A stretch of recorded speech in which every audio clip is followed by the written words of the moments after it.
지난 시간에 아카이브에 대해서 간단히 말씀드렸었죠. 그리고 오늘 이 자료는 지난 시간에 저희가 문장에 대해서 한번 이야기를 했었잖아요. 그 담양과 관련되어 있는 문장이 있고 이 문장이 어떻게 만들어졌는지 또 이것이 아카이브하고 어떤 관계가 있는지 또 한번 볼 텐데, 문장을 만들기 전 과정 전체가 아카이브 과정입니다. 그러니까 저희가 보시다시피 이 과업이라고 되어 있는 내용을 보시면 2018년도 천년을 기념해서 대외적으로 홍보하기 위해서 이걸 만들었습니다. 지난번 시간에 봤던 저 단양 깃발, 문양 이것과 각 읍면 비전 제시 및 담양군 전체의 정체성을 확보하고 상징성을 보여주기 위해서. 그래서 저희가 담양하면 제일 먼저 생각나는 게 대나무, 그리고 한방천, 그다음에 가사문학, 정자 뭐 이런 것들이 다 저 문양 안에 들어가 있었죠. 그리고 기억하실지 모르겠지만 이렇게 아래쪽에 사람 턱선 모양으로 되어 있는 게 뭐였었죠? 기와. 네. 실제로 그런 문양들에 다 의미가 있습니다. 근데 오늘 보여드리는 내용은 12개의 읍면도 다 이런 의미를 가지고 이것을 만들었다라는 거. 현황을 어떻게 했느냐? 담양군에 있는 12개의 읍면에 대한 현황 조사를 먼저 합니다. 이게 기초 자료. 그 1차 자료를 모두 검토하고 거기에서 읍면을 대표하는 키워드를 추출합니다. 이 키워드를 추출하는 것은 예를 들자면 담양 하면 생각나는 대나무, 대나무와 관련된 이야기 또는 뭐 대나무와 관련되어 있는 죽제품 이런 것들. 창평하면 제일 먼저 떠오르시는 게 뭐죠? 한과, 슬로우시티. 이따가 보시면 아시겠지만 창평면의 그 문장에는 뭐가 들어가 있냐? 달팽이가 들어가 있습니다. 왜일까요? 천천히. 그래서 슬로우시티에 실제로 달팽이가 들어가 있습니다. 그리고 특허청, 국내 해당료 상표 검색 및 출원을 지원. 근데 누가? 담양군이. 저희가 아카이브를 해서 궁극적으로 목표하는 바가 뭐냐? 공공의 목적으로 할 거냐? 경제적인 수익의 모델까지 갈 거냐? 이 이야기를 했었죠. 여기에 해당됩니다. 이게. 왜? 그때 문장 적용한 사례들을 보여드렸죠. 핸드폰 케이스에도 들어가고. 핸드폰 케이스 그렇게 파면 10,000원인데 문장이 붙으면 20,000원이 됩니다. 왜? 디자인비니까. 이게 상품의 가치입니다. 근데 그 디자인을 어떤 기준에서 어떻게 만들었느냐가 그 디자인이 좋고 나쁘고도 되지만, 반대로 말하면 대중들이 그것을 소비할 수 있는 소비재로 볼 수 있겠느냐 없겠느냐. 그러면 그 문장이 가지고 있는 이야기가 뭐가 있을지 없을지도 설명을 해줘야 됩니다. 지금 담양이 비전으로 제시하고 있는 게 뭐냐? 담양하면 문화와 생태로 도시를 디자인하다. 또는 인문학 도시 담양. 한 번쯤은 들어보셨죠?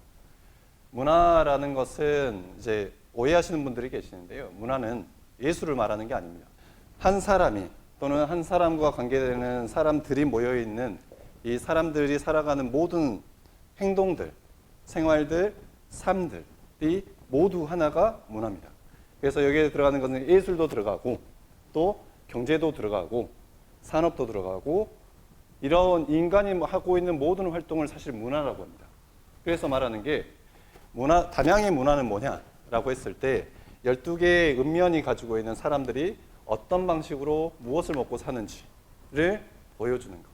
두 번째, 생태라는 키워드는 중록원이 또 관방제림이 소세원이 다 자연적 환경 내에 만들어져 있거나 또는 그런 환경을 만들어 놓은 것. 이것이 다른 지역에 비해서 우수하다라고 평가를 받고 있고요. 저희가 문화생태도시라고 하고 있거든요. 담양은. 생태문화도시가 순천입니다. 문화생태도시가 담양. 이렇게 키워드들을 앞뒤 배치를 함으로써 지역의 브랜드를 만들고 있는 작업도 역사적인 자료를 통해서 그 키워드를 가져오게 했습니다. 총 이 12개의 읍면에 대해서 조사를 하는 거고요. 스토리는 일단 담양의 12개 읍면에 대한 역사와 특징, 이미지, 키워드, 그리고 주요 키워드를 활용한 시각적 요소를 도출합니다. 심벌을 어떻게 만드냐? 첫 번째, 담양군에 있는 12개 읍면, 12개 읍면에서 담양군이기 때문에 담양군이 기본 베이스가 됩니다. 그리고 지역별 스토리가 있는 이미지를 각각 찾아냅니다. 아까 말씀드렸다시피 담양에 있는 12개 읍면마다 고유한 이야기들이 있죠. 아까 어제 수요일날 얘기했을 때 삼각산 어디죠? 삼인산. 삼인산이 어디죠? 대전면? 수북. 네. 수북에는 그게 있습니다. 누구나 담양 사람이라면 알듯이. 그래서 일단 이것은 기본적으로 공통 요소로 사용하는 겁니다. 지역별 스토리를 여기다가 더하는 겁니다. 이런 식의 구조로 만들어지고 이게 12개 읍면의 문장입니다. 일단 담양읍에는 이게 뭐죠? 딱 봤을 때 보이는 게 메타세카이어, 봉황입니다. 어디가? 봉산면에. 세 번째 고서는 포도. 남면, 가사문학관이기 때문에 뭐가? 책과 옥수수. 창평은 아까 말씀드렸죠? 달팽이. 대덕면은 이거는 조금 이따 설명 한번 드리겠습니다. 무정면은 뭐 여기 은행나무 있고 책이 있고, 금성면은 금성산성이 있죠. 용면은 용이 있기 때문에, 월산면은 이 부엉이를 조금 이따 또 보여드릴 겁니다. 그 다음에 수북면에 삼인산, 대전면에는 큰 밭이란 뜻입니다. 이런 뜻으로 되어 있고, 근데 이렇게 문장을 만들어 놓고 이렇게만 쓰느냐? 아닙니다. 이걸 이렇게 씁니다. 기본적인 디자인을 잡게 되면 그 기본적인 디자인을 응용할 수 있게끔도 할 수 있습니다. 반대로 말씀드리면 여기에는 호랑이가 없죠. 근데 여기에 호랑이가 생깁니다. 여기에는 독수리가 없죠. 여기에 독수리가 생깁니다. 보시면 이런 창평 같은 경우에는 이게 한과입니다. 그리고 옆에 뭐라고 써있죠? 의병할 때 있잖아요. 왜 그러면 창평하면 제일 대표적으로 이야기 나오는 게 역사적 이야기가 의병들과 관련되어 있는 이야기들이 여기 많이 있습니다. 담양읍은 석간당이라고 하는 보물 505호가 있고, 이런 정자와 중록원, 생태도시라고 이야기하는 메타세카이어, 그 다음에 도시생이라고 하는 이 갓이 있는데요. 사실 이것은 추가된 겁니다. 왜? 앞으로 담양읍은 어떤 환경을 개선해서 좀 더 나은 도시를 만들겠다라는 목표와 비전을 가지고 있기 때문에 이런 것을 추가한 겁니다. 지금 대표적인 공간을 단피대주창구와 해동주주장의 지붕선을 상단에 적용, 그 다음에 메타세카이어, 중록원, 대나무 정자, 그 다음에 프로방스 건축물을 상징적으로 표현했다라고 합니다. 석단가는 제가 정확하게는 조금 말씀드리긴 어려운데, 여기 이게 어디에도 있냐면 청주에도 있습니다. 청주에도 있는데 이게 그 제의적인 기능도 있고요. 그러니까 뭐 날씨와 관련되어 있는 것도 있고, 제사를 지낼 때 쓰는 그 뭐 기준목이라고 하나요? 그런 형태도 있는데, 청주는 어떻게 되어 있느냐? 석단관을 기준으로 광장을 만들어 놨습니다. 오히려 석단관이 그 지역의 사람들이 모여서 뭐 이야기를 하거나 놀거나 축제를 할 수 있는 공간으로 지금 청주에서는 사용하고 있는데, 담양 같은 경우에는 조금 외곽에 좀 덩그러니, 그래서 사람들이 지나가면서 잘 모릅니다. 좀 그게 아쉬운 부분이 있어요. 문장 디자인은 이런 식으로, 제가 알기로는 이게 담양읍이라고 하는 지명의 행정명령, 그러니까 행정명으로 쓰여진 시기를 말합니다. 언제부터 쓰이기 시작했는지. 그래서 이렇게도 써보고 이렇게도 쓸 수 있게끔. 봉산면, 봉산면은 봉황이 상스러운 상상의 새이기 때문에 봉황을 표현하고, 지역 특산물인 봉산 딸기를 적용, 여기 딸기 있죠. 그리고 성순 명왕정과 그 속에 즐기던 풍류의 가락을 리듬감 있게 표현. 고소하면 포도, 배롱나무가 유명한 명옥헌, 그리고 연모답 정자, 이것을 상징적으로 표현했습니다. 이게 그러면 뭘까요? 배롱나무. 명옥헌은 다른 지역에서도 이걸 보러 옵니다. 꽃이 필 때는. 심지어 담양군 홈페이지에서는 개와 일자를 홈페이지에서 띄워놓습니다. 그 기간 동안에 며칠 날 가면 이런 모습이다라고 담양군 홈페이지에 실제 띄워놓습니다. 이건 지역민들도 보라고 하는 거지만 외부에서 오신 관광객들도 보라고 그 홍보차 올려주는 겁니다. 이런 식으로 마찬가지고, 남면 가산문학면이죠. 가산문학면은 뭐 설명 안 드려도 너무 잘할 것 같은데요. 매화, 정자문학관, 그 다음에 여기 보시면 서우세관. 이것은 현재 상태에서는 컨텐츠입니다. 이것을 어떻게 상품으로 개발하는지가 이제 이 과정을 통해서 이제 저희가 말하는 상품을 어떻게 개발할지에 대해서 컨설팅을 하거나 시제품을 만들어 봄으로써 소비자에게 좀 더 접근하거나 판로를 더 열어볼 수 있는 방법이 될 것 같거든요. 자, 창평. 아시아 지역 최초의 슬로우시티. 그 다음에 돌담과 한옥, 기와. 느리게 걷는 마을을 운이적으로 표현한 달팽이. 누가 봐도 달팽이. 의병운동의 발상지를 산정하는 의가 있는 마을. 한과 의, 그 다음에 보시면 아시겠고. 근데 이 이미지를 누가 제일 좋아할까요? A들이 좋아합니다. 왜? 일단 달팽이가 있잖아요.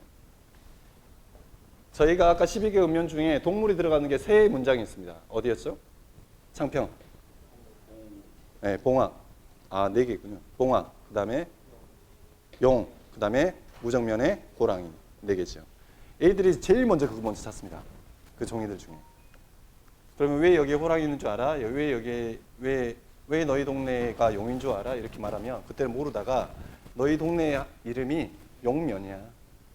이렇게 생각하면서 설명을 해주면 애들이 우리 마을이 우리 면이 어떤 면이라는 것을 아주 깊지는 않지만 아 우리 동네가 용하고 관련되어 있는 마을이구나. 우리 동네가 호랑이와 같은 기질을 가지고 있는 마을이구나. 이런 것을 어렸을 때부터 알게 됩니다. 대덕면 큰 덕이 있는 마을로 인이애지신의 대덕의 미소, 상구암을 대나무 책으로 표현했고 미암유희춘의 미암일기의 보관 장소인 모형관은 지붕에 책의 선을 담아 유희춘의 미암일기를 상징. 사실 한국 문학사에서 미암일기는 되게 중요한 역사적 자료입니다. 사실 소세원 하면 제가 아까 남면 이야기했는데 소세원 하면 가장 먼저 떠오르는 게 뭐세요? 가사문학, 정작. 가사문학관, 그러니까 소세원을 제일 많이 가는 대학교 전공자들이 무슨 학과일까요? 건축학과 학생들이 더 갑니다. 자연을 훼손하지 않고 자연 속에다 건물을 지은 케이스가 많지가 않습니다. 또 하나, 건물에 위치한 걸 보시면 경사지에다가 정자를 붙여놨습니다. 올려놨습니다. 그만큼 그 시대의 건축의 기술력이 이 지역에서 소세원에서 보여주는 겁니다. 무정면은 담양의 시초인 술지원, 이 이름이 술지연이라는 이름이 한자 표기를 통해 역사적 사실을 전달하고 있다라고 합니다. 마을 이름이 무정에서 유래하는 무사의 의미를 담은 무인의 방패 선형과 그 다음에 은행나무 잎의 선형을 문장 상단에 적용하고 무사처럼 명맹한 백호로 교양. 금성면은 너무나 잘 알고 있는 금선산성이 메인이 됩니다. 금선산성의 풍광을 천년 담양의 문장 요소로 표현했고 덥수리는 동학농민운동 최후의 격전지로서의 농민의 강한 힘과 용기를 상징. 동학농민운동이 있었고 이 동학농민운동이 전라도권에서는 되게 지역마다의 주장이 다 다릅니다. 사실 뭐에서 문제가 생기느냐, 마지막 격전지. 솟아오르는 용과 담양호 주변의 용처럼 굽이치는 용마루길의 선형을 용의 배 부분으로 적용했고 아름다운 풍경을 상징하는 추월산, 담양호, 삼천, 초목 등을 천년 문양으로 썼습니다. 가마골 생태공원을 물로서 표현했고 여기 보시면 용면, 그다음에 용마루길, 월산면 상징하는 월산이니까 당연히 달 월자에 매산자겠죠. 영사 동정을 배치하여 월산면을 상징하는 이미지로 표현했고 꽃과 풀잎은 사시사철 푸른 숲과 꽃이 함께 어우러지는 숲길과 꽃마차를 상징. 수북면, 삼인산 이게 있다라는 것도 되게 신기했습니다. 태조위생의 성몽 스토리를 상징하는 익성관과 몽선산, 여기가 삼인산인데요. 선행을 표현했고 책과 필목은 조선시대 많은 유생을 배출한 수북학구당과 인문학을 상징한다. 대전면이라고 하는 마을에서 큰 밭입니다. 무진주의 견원을 상징하는 병풍산의 승리의 장군을 상징해서 무진주의 견원. 느티나무 큰 나무가 있던 걸로 기억합니다. 그러니까 생각보다 그 나무에 대해서 잘 모릅니다, 사람들. 또 학교 안에 있기 때문에 잘 안 보이는 것도 있겠지만 사실 메탈랜드를 만드는 게 아니라 담양에서 뭘 만들었냐, 새롭게 공간들이 조성되거나 기존에 있었던 공간을 새롭게 활용하게 되는 공간들을 이렇게 표현한 겁니다. 생태도시라는 의미에서 이거 도시재생이라고 했던 이거 메타 프로방스와 관련되는 건축물 메타 세콰이어길 이렇게 사용할 수 있게끔 만들어 놨고요. 아까 잠깐 저희가 이 문장을 보여드린 이유가 안 보였다고 했잖아요. 이런 게 있는지도 모르셨다고 했잖아요. 있습니다. 근데 이게 주민들에게까지 전달되고 조금 활용할 수 있게끔 드리면 좋죠. 그리고 담양군에서는 연초에 뭘 하느냐, 담양군 관광상품 공모전합니다. 이걸 해서 뭘 하느냐, 공익적 목적으로 쓰는 게 지금 문장이고 수익적 목적으로 하는 게 상품입니다. 여기 오신 분들 중에 두 팀으로 나눠서, 그래서 실제로 아주 짧은 기간이지만 뭐 많은 양의 조사를 해서 하는 건 아니지만 한 팀은 이런 작은 책자로 결과물을 만들어 볼 거고 한 팀은 영상으로. 이 두 가지 샘플을 어떤 식으로 하실지 각자의 주제를 가지고 선택을 해보시면 좋을 것 같아요.